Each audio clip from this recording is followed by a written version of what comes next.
The 2A world is full of crazy creatures. There's liars, there's cheats, and there's those that bring us joy. We're going to visit people and stories that accomplish all three of these tasks, maybe a little bit more. Anyways, I hope you enjoyed this episode of the Range Minded Podcast, episode 265, Liars, Cheats, and Happiness. Enjoy.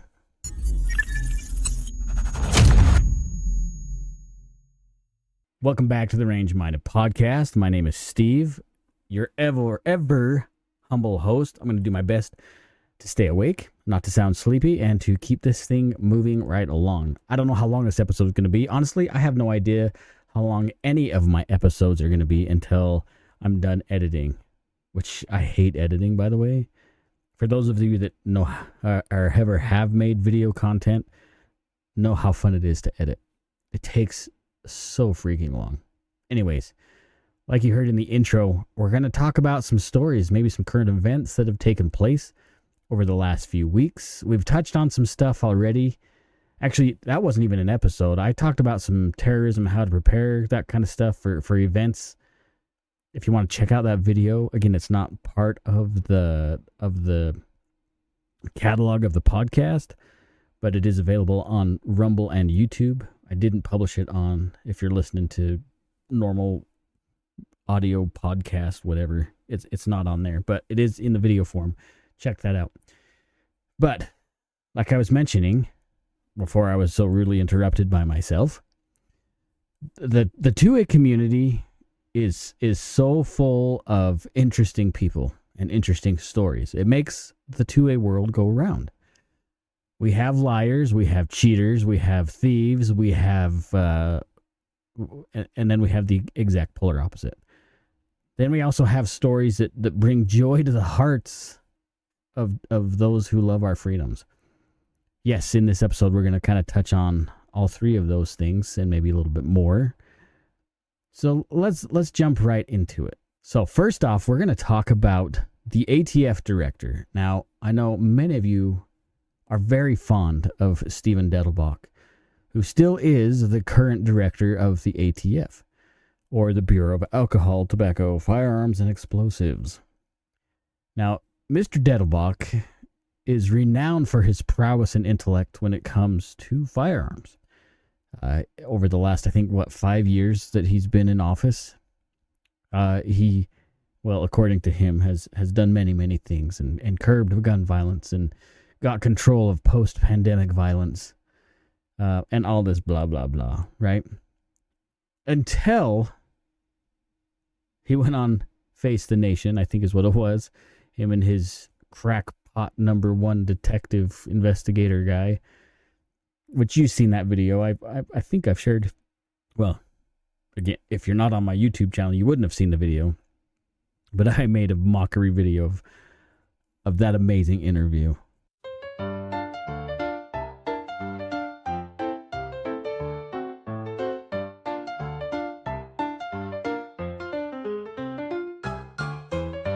Which really dialed in and cemented what we already knew about Stephen Dettelbach and how he's running the rogue agency.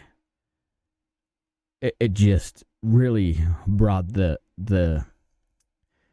fine oiled machine to light. Anyway, why are we talking about Mr. Dettelbach? Well, if you haven't heard, good old Stevie Pooh is going to be resigning.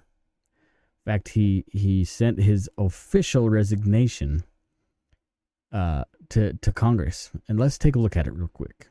So yeah, let's take a peek at Mr. Diddle Pepper's resignation later here. And I'll do my best to read this. Kind of hard to see if you're watching this on the tubes or on Rumble. I'll read it to you. So this is dated December 30th, 2024, to obviously the president, who is his boss. Says, Dear Mr. President, pursuant to the memorandum of presidential appointees on guidelines on letters of resignation dated December 18th?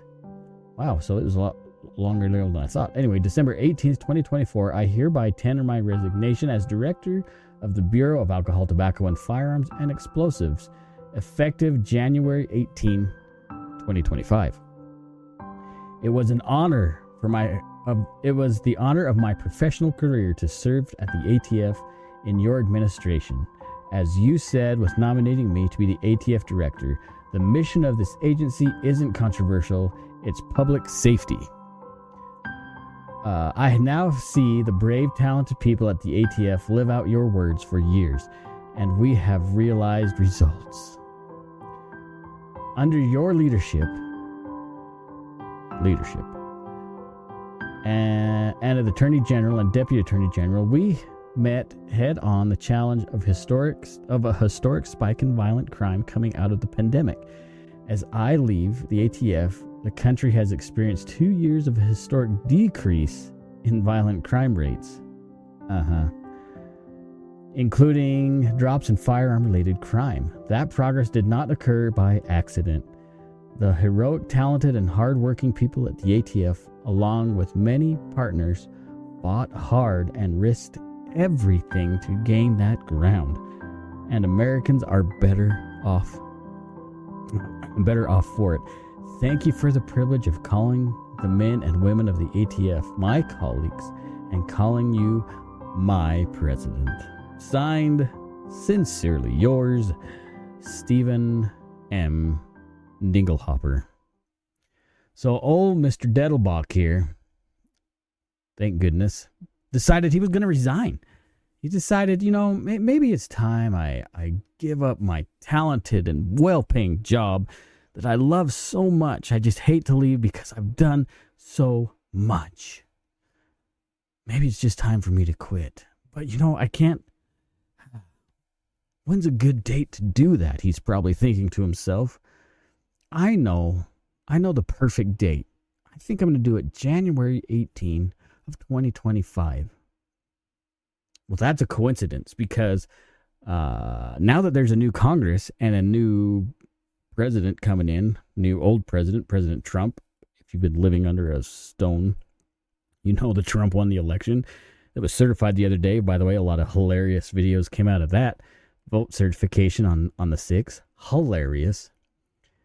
But he's planning on retiring. He's just going to leave the agency in the good hands of nobody, apparently, because he was the bomb, right? He even said that it was under his watch that he cut crime and out of the pandemic and all-time low in gun crime rates. But yet, if you look at any of the left-wing stuff, gun crime is at an all-time high. A little bit of confusion there, apparently. Or they're all lies. I mean, that could be it, too.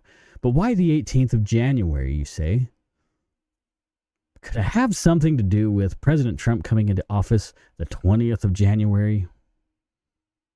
And Trump saying, we're cleaning house. We're getting rid of these worthless air vampires inside all of Congress and all these worthless agencies, and the ATF is on the chopping block.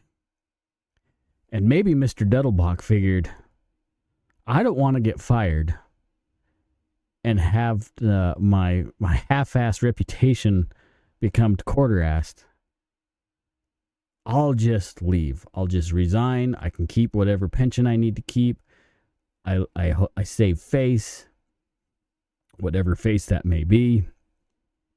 Yep, that's probably more to do with it.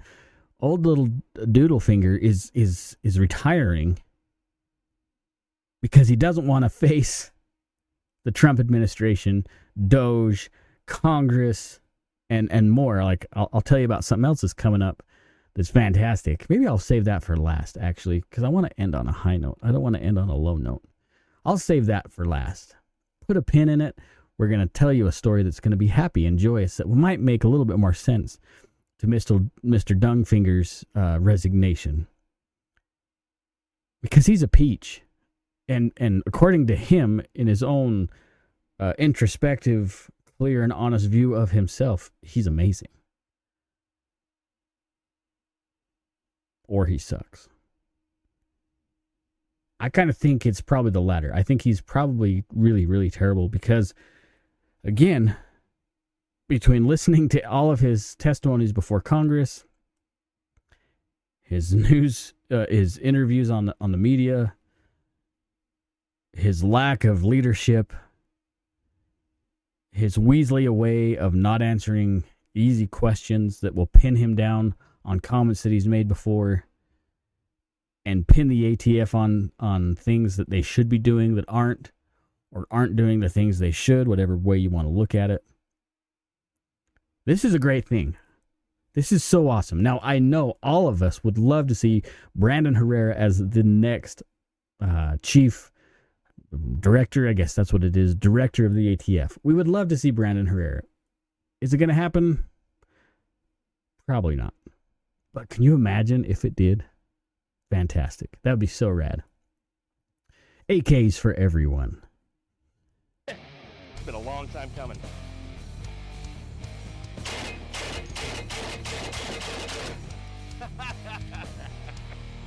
Or he'll walk in there, tell everybody they're fired, and throw a Molotov cocktail against the wall. Who knows? It'd be amazing either way.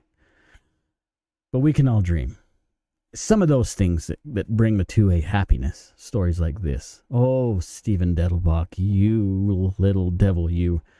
Sneaking out of your office before you can get fired. Don't let the door hit your ass on the way out, because it would probably damage your face, honestly. Let's be real. Keep up the good work, Dumbledore. Godspeed.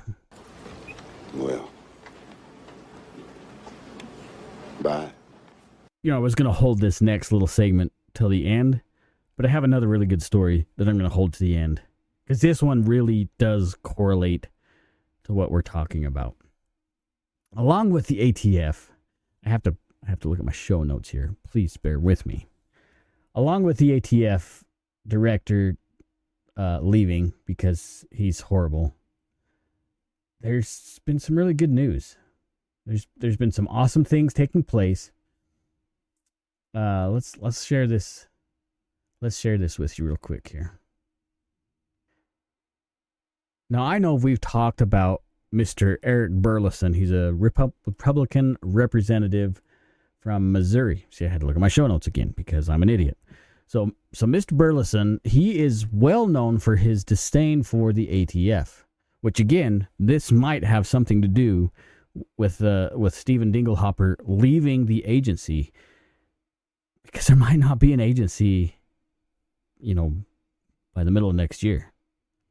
So I want you to check this out. This isn't new. This has been around. In fact, they've tried this more than once.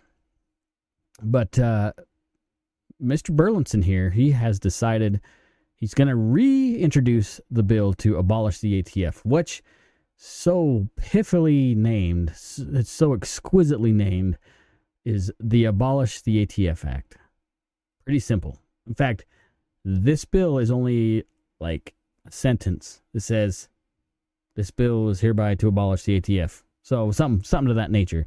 Pretty amazing. So we see here that Mr. Burleson from Missouri, Lauren Boebert from Colorado, they both kind of teamed up and they said, let's get rid of this worthless agency, which is music to our ears if we are really pro 2A. The Constitution does not give us anything. It restricts the government from taking things away from us. So let's see what it says here. The ATF is an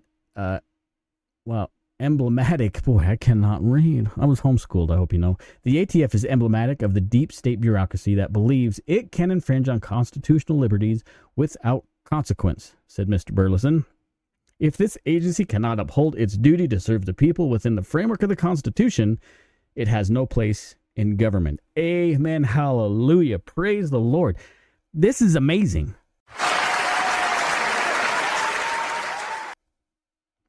Now, hopefully, this new and energized Congress can say, yeah, Mr. Burleson's 100% correct. Let's get rid of this dog of agency.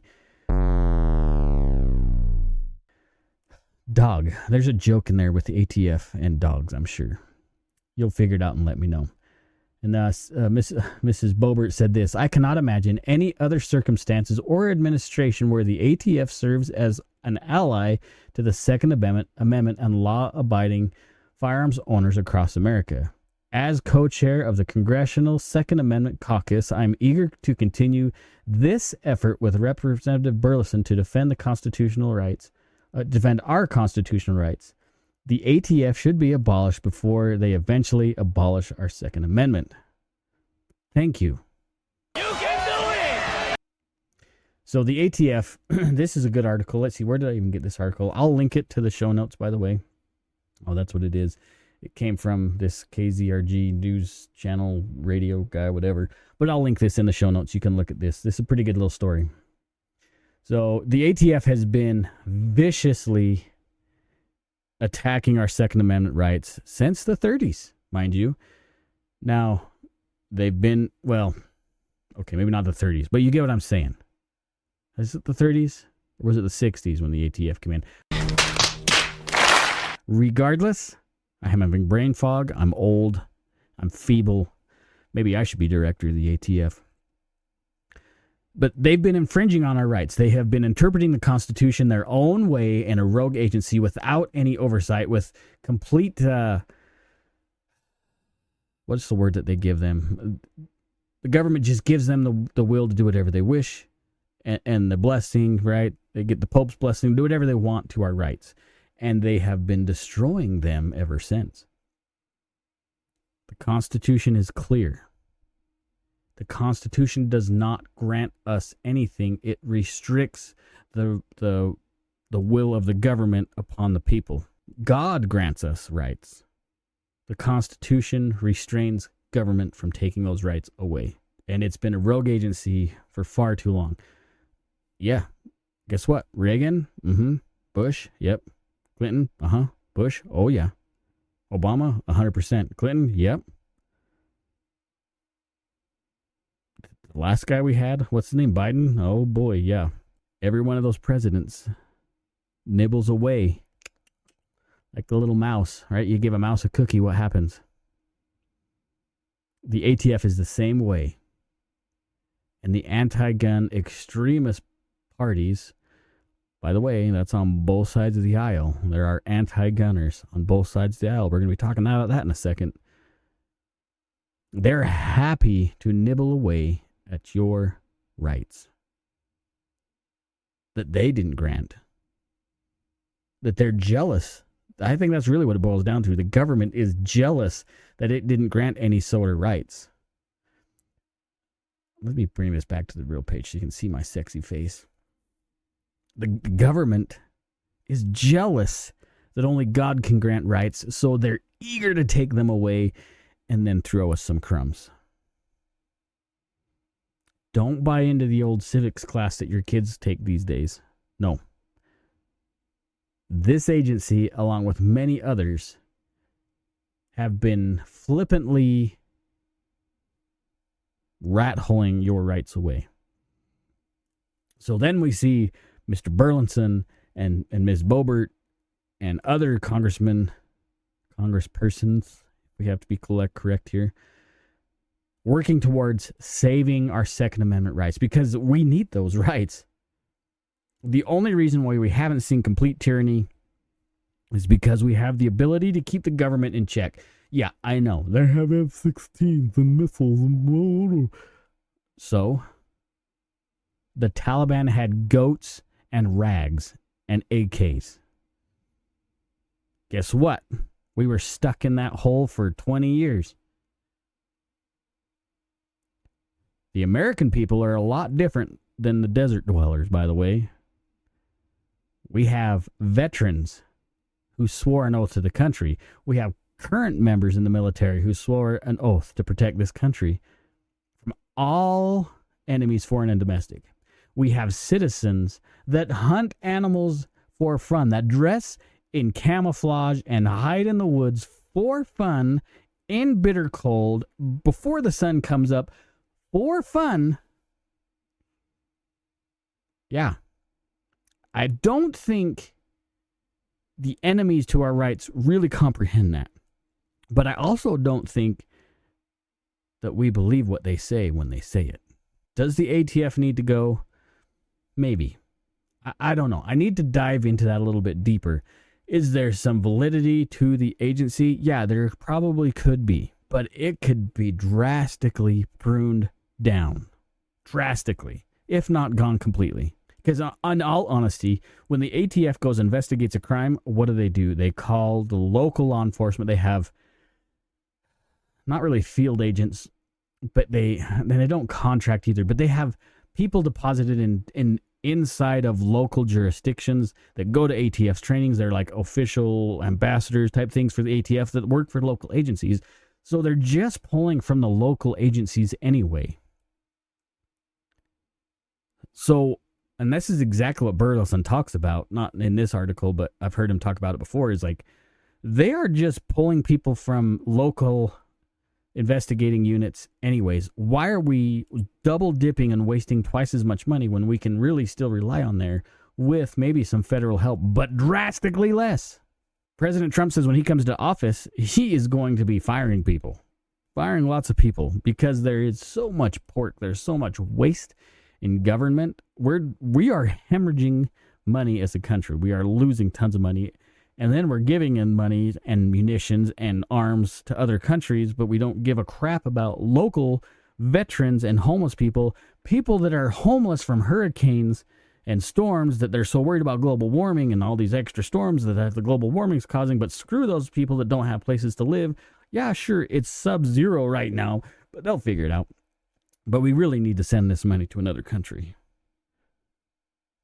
Hello? Are you listening? It's agencies that are gone rogue.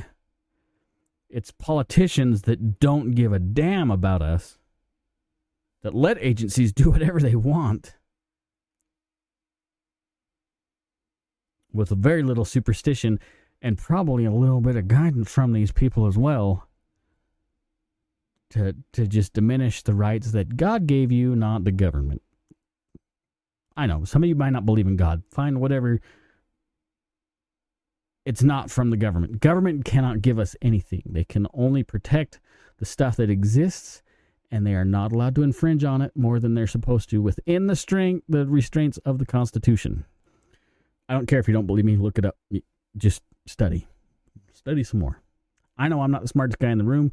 I don't pretend to be, but I'm not the only one saying this kind of stuff either. Anyways, happy day. That brings joy. That brings happiness when we think, the ATF could easily be gone away with. Goodbye. Hut, hut, hut, hut.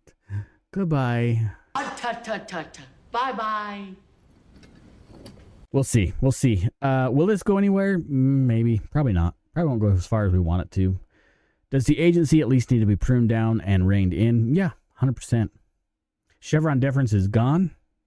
So why are they making rules that they're not supposed to?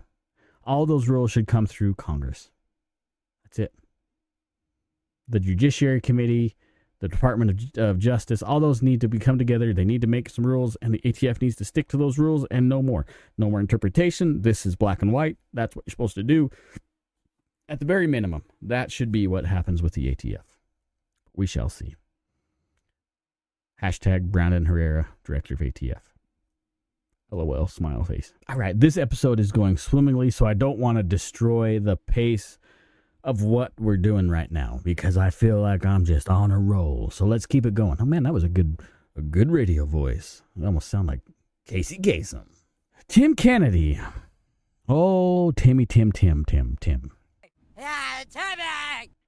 Now, if you've been still hiding under this boulder or shoving your face in the sand, you know what's going on with old Timbo. Timmy! So, you've heard rumblings. What's the name of that podcast? Anti-Hero Podcast, is that what it's called? He wrote this book called Scars and Stripes. Talked about all sorts of stuff. I'm not going to get too far into this section of the story. Turns out, it's probably bullshit. He stole the title of the book. He's made up stories all along. In fact, very recently, Tim said that, previously said, every tour I've been on, I got a medal for valor, and I did all this cool stuff, and I always was awarded something special. That dude shouldn't go in near water with his uniform on, because he won't be able to swim with all the medals he's got. Timmy. Well, turns out he's been a little bit exposed about that, and he had to make an apology saying, okay, so I didn't really receive any medals. No V for Valor, no Purple Hearts. I didn't really tell the truth about that. What else has he been lying about? Well, we're going to get to that because he doesn't really tell the truth about a lot of things, it sounds like. I could be wrong. I don't know him personally. I'm sure he's a cool guy. He could totally kick my ass. But nonetheless, he has a little bit of a problem with kind of stretching the truth out more than it actually is. Allegedly. So we find out he put out a statement saying, okay, I didn't really get all these medals. Turns out in the book, he says all sorts of things that may not be completely accurate. And the Anti-Hero podcast goes all through that. I'm not going to steal their thunder with that. If you want to listen to 5.5 hours of podcast, there's stuff in that it's actually kind of interesting. Yes, Tim is a hell of a fighter. He's a good shot. But I'm a little concerned about some of the other stuff that he's involved in. This is going to ruffle some feathers. Besides what you think about Tim Kennedy. This is going to cause... Now, this is not what I'm saying isn't new. This isn't groundbreaking. This isn't something crazy, amazing, and superfluous. Maybe superfluous. But old Timmy...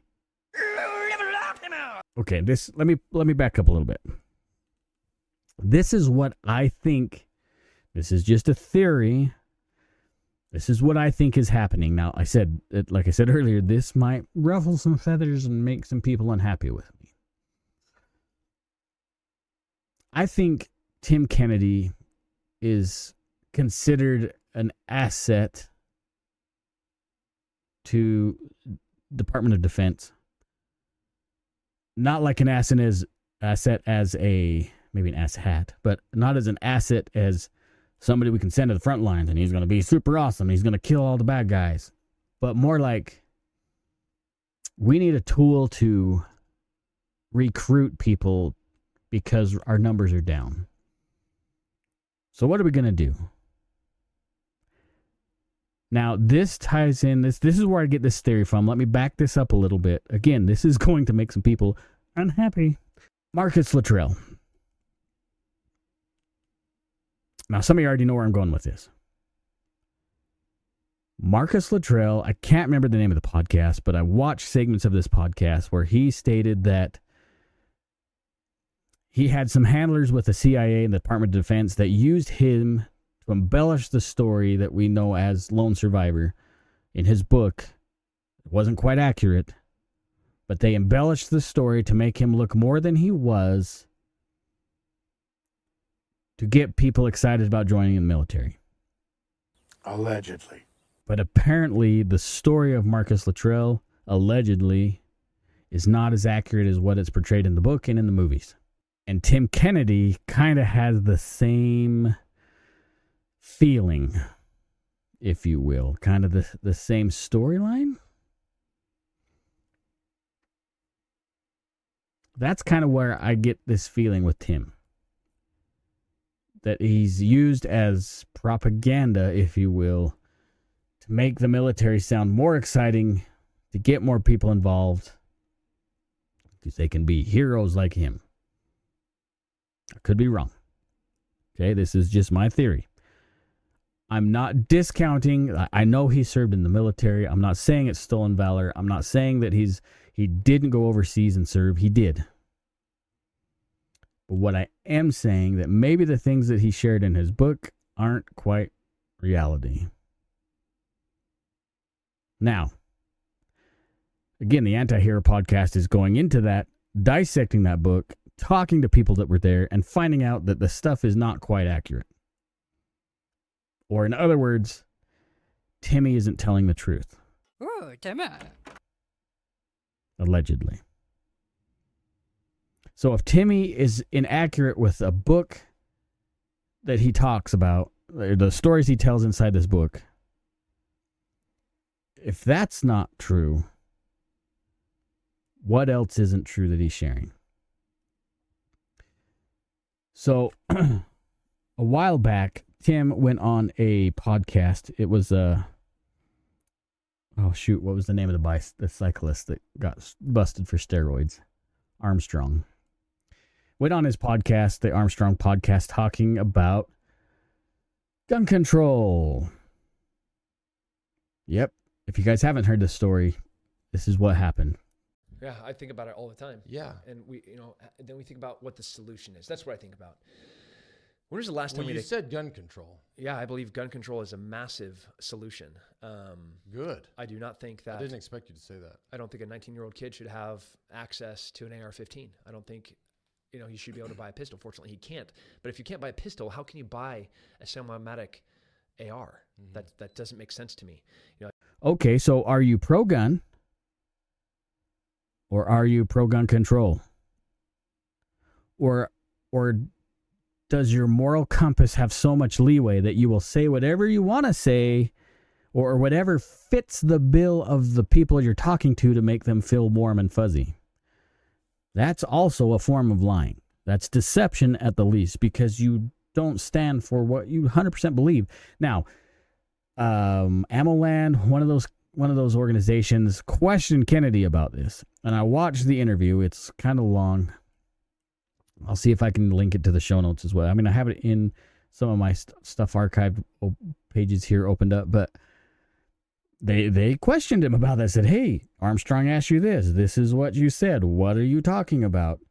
And he went on this language-filled tirade about, well, if you don't effing know what I'm talking about, then you're effing stupid, and maybe you shouldn't effing own a gun, and blah, blah, blah. And then he tells story. That's not what I believe. That's not what I said. This is what I said. And she's like, well, this is what you said. And she reads him like verbatim the quote. And he's like, that's not what I meant about gun control. Well, what do you mean? I mean, everybody should own guns. Okay, well, what about age restrictions? 16, 18, who gives an F? This is what I mean. And then he kind of turns this corner in this discussion about being in the Middle East and about how Taliban raped these people and like all this stuff. And it's called deflection, by the way. When you're in an uncomfortable conversation, you kind of, well, what about these people? Look, this is this story when I was over here. But according to the book, now that we look back in hindsight, is that even true? Did he see some Taliban doing bad things to the whole village of people? He said it was like 9 guys. They raped the whole village and killed them all. 9 people? Yeah, sure, okay. And the same dudes, I went to another village. These same guys came in and Grandpa grabbed a gun and shot at them and they ran away. That's my stance on gun control. What does that mean, dude? What does that even mean?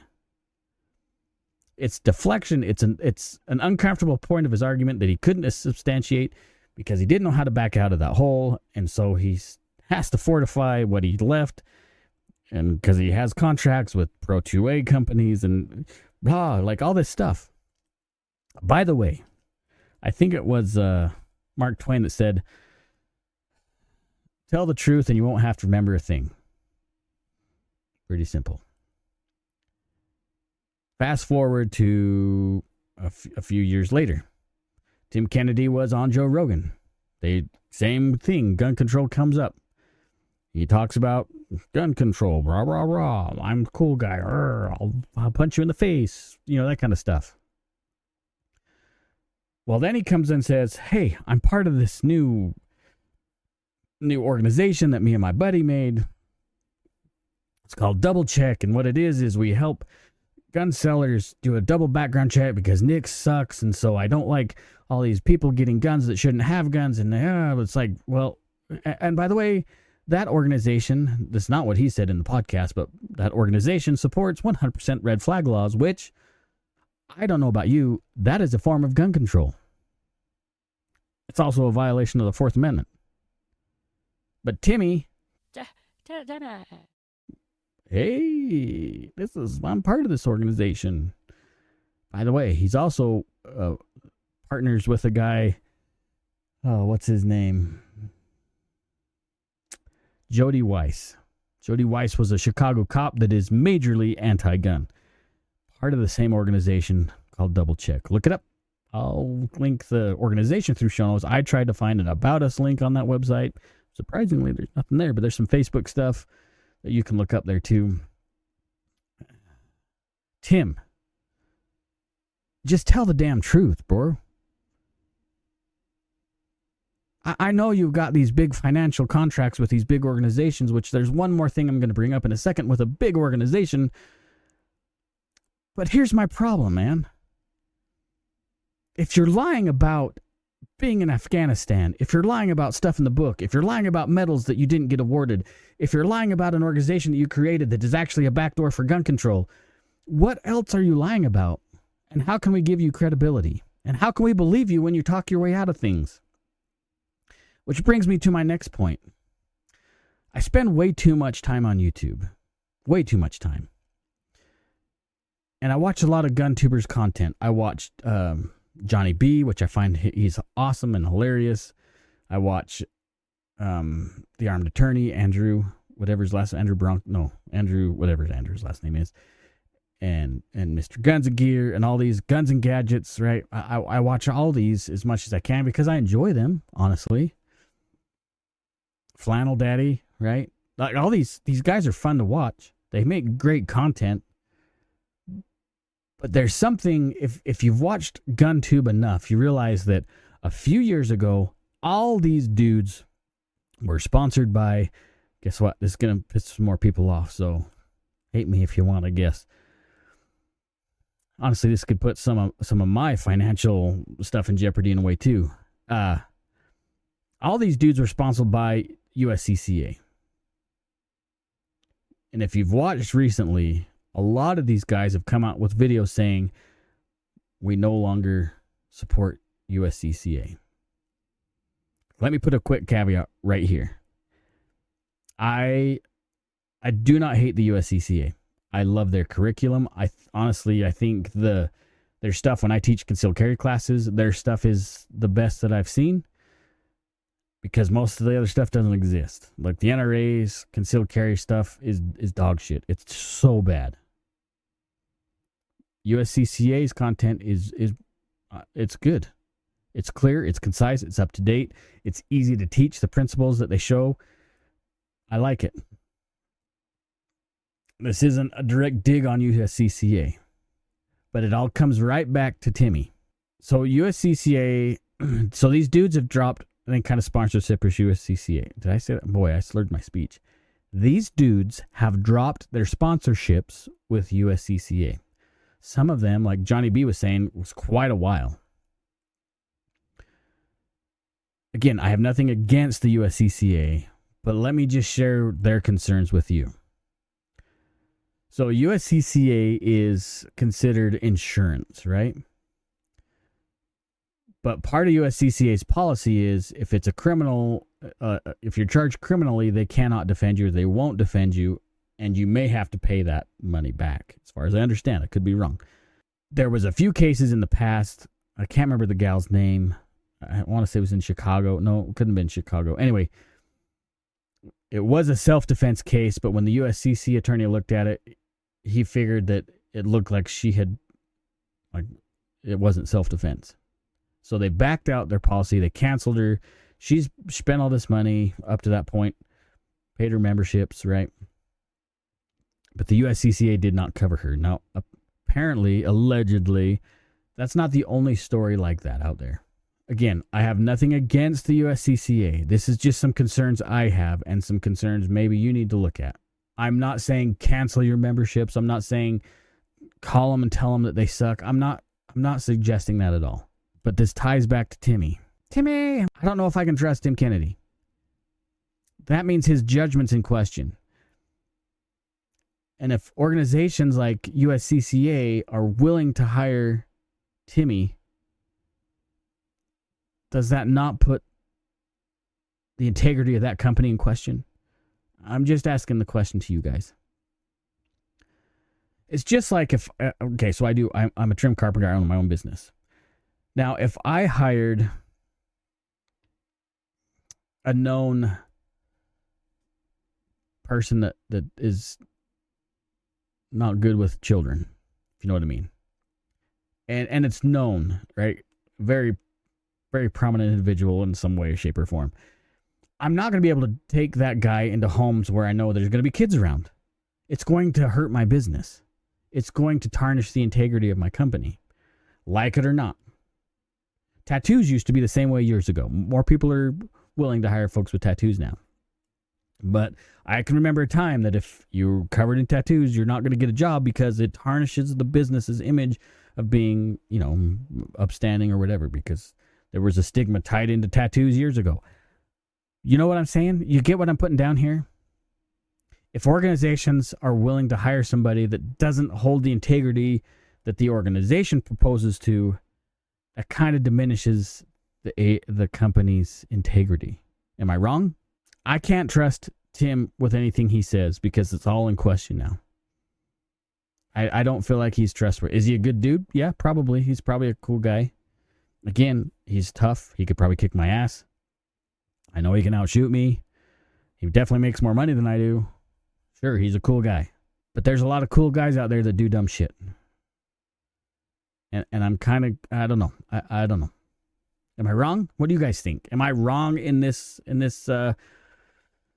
outward look into Tim, his life, and who he associates with? Am I wrong about the USCCA and them tarnishing their integrity by having people like Tim being a part of the organization?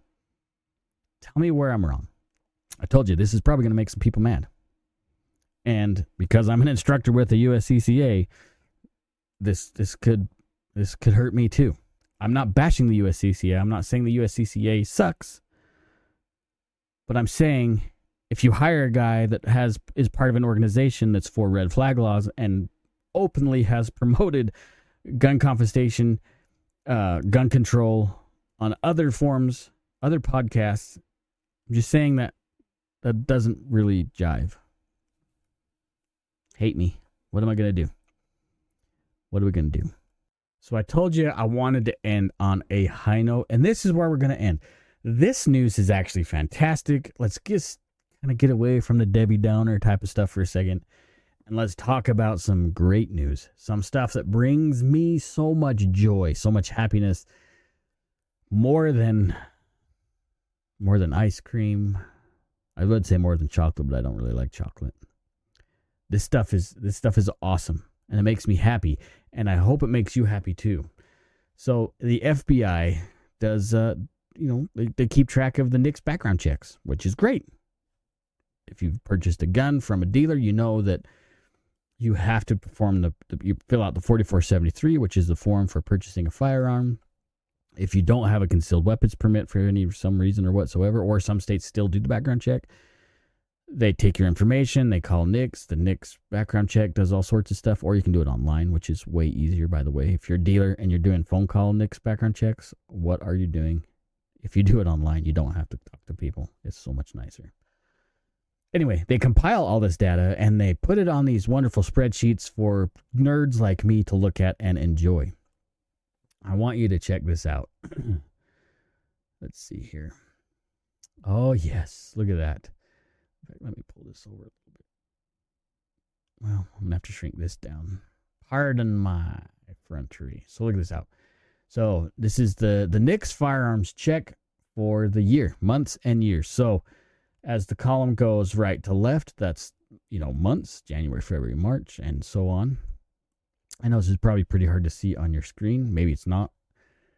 When I look at my filming screen, it's just tiny. That's what she said. But let's look at this. Let's look at this data. So this is historical data all the way from 1998, from November 98 to current down here at the bottom. So the total number, by the way, I don't know if you can see the total number since the NICS system was incorporated, is 500,100,000. 500. Okay. Numbers are hard for homeschooled kids, just so you know. And on the third day, God created the Remington bolt-action rifle so that man could fight the dinosaurs and the homosexuals. Amen. 501,124,081 guns through the background check since 1988. 98. That's a lot of guns, bro. Those are rookie numbers in this racket.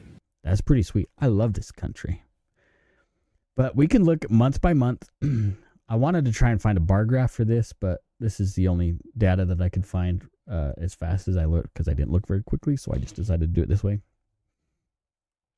So, again, starting at 1998, November, December, that total amount for 98 was almost 900,000 guns.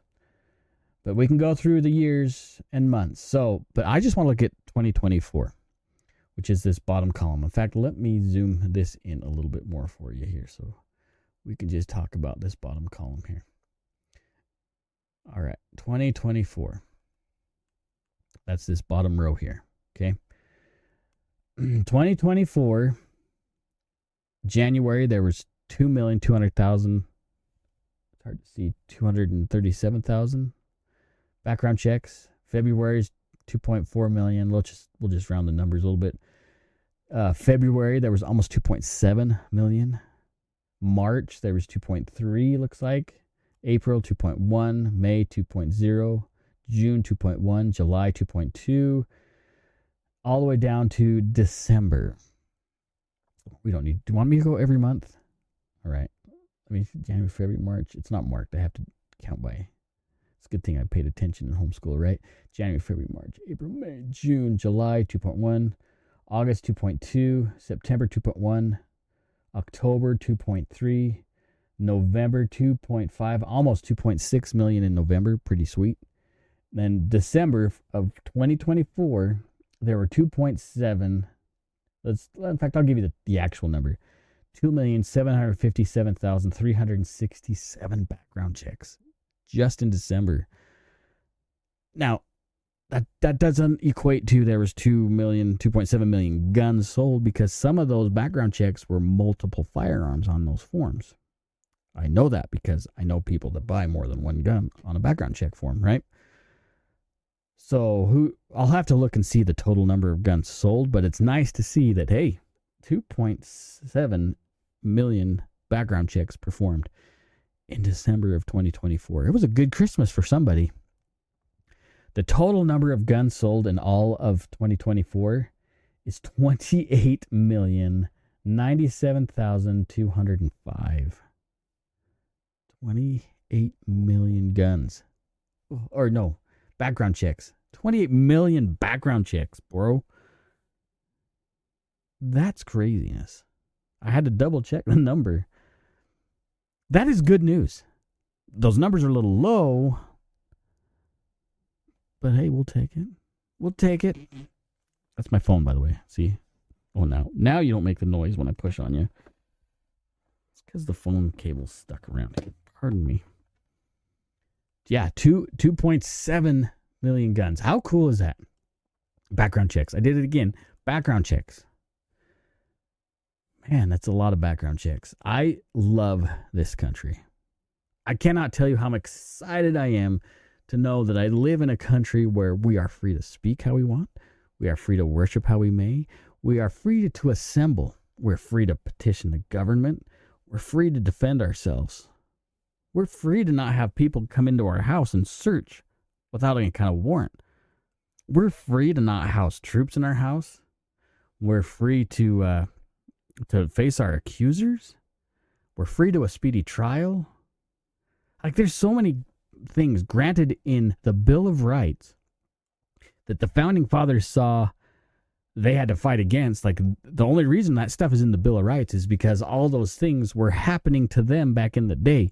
And they're like, hey, this cannot happen in our country because the king is a lunatic. And we don't want kings that are lunatics in this country.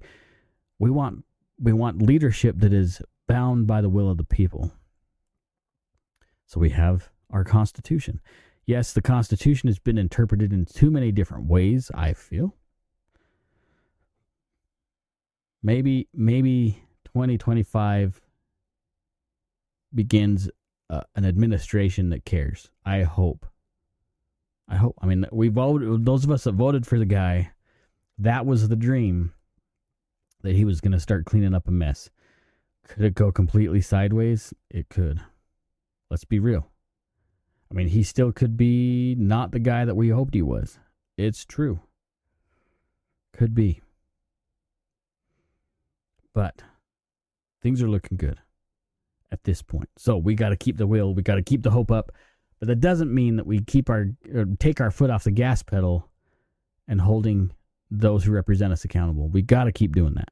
If, just like this ATF bill that we talked about earlier, if you want that to pass, you better get on the old phone and talk to those who you hired to represent you and say, look at the bill, let's pass it, and let's make things happen. The same thing happens at city levels, at county levels, and at state levels.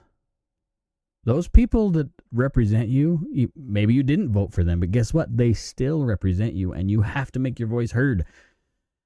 That's the way not a democracy works, but a way that republic works. There's a difference. This is not mob rule. It's a representative government for the people and by the people, responsible to the people. Pretty simple. Pretty simple. Anyway, I hope you enjoyed this episode. I know I get a little in the weeds at times. I know I get on these rants almost every time, but I can't help it. Once I get something in my head, I have to spit it out, and that's just the way it is. If you like this episode, please like it, share it with your friends, leave a comment, whether it be on YouTube, Rumble, or wherever you're listening to the podcast. That helps me a bunch. I have a goal for 2025 to hit 1,000 subscribers. And I'm not mean total. I mean 1,000 subscribers on YouTube or 1,000 subscribers on Rumble. Please help me reach that goal. It doesn't cost you anything if you just like and follow the show on either of those platforms. That would be amazing. It would mean the world to me. I'm not even lying. Like that means a lot to me. It lets me know that what I'm doing, I'm not alone, the way I think, for starters.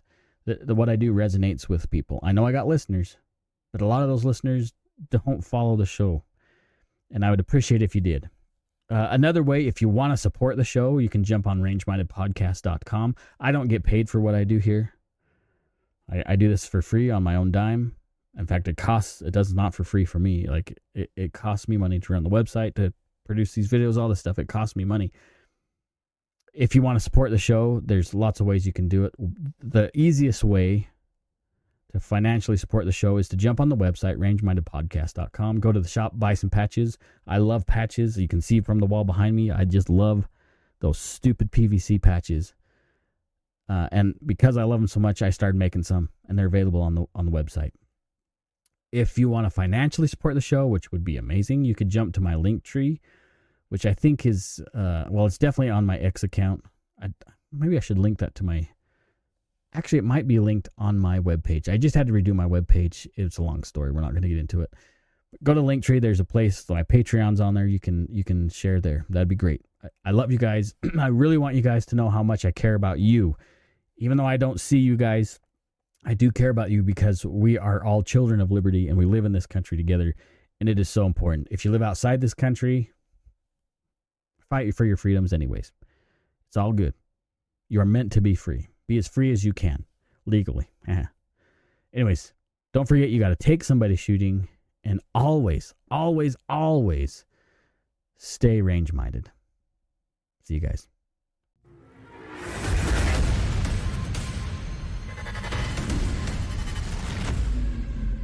Timmy!